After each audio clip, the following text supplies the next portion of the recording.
Magandang araw po mga marudo. Tayo naglutong miswa. Tinanggal ko na yung niluto ko sa aking bunsong kayamanan, yung pinagmula ng manok. Lagyan ko po yung diniktik na bawang at luya.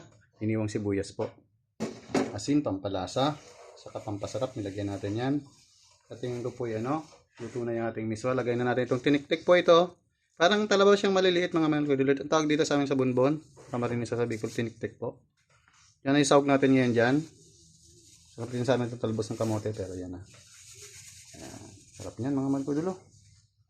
Masustansyan. Amoy naman yung dagat Lagay natin tong okra galing dagat. Yan pala, pag may link po dyan sa baba, pakipindot na lang po. Lagay na po natin ang ating parola. Yan. Magkudulo. Tapos yung ating malunggay. Dahon ng manglay, maya na. Takipadan yan na po mga magkudulo. Kumain ka lang mga isa. Lagay lang sa sarili. Ingat po mga magkudulo. Miswa. Sa.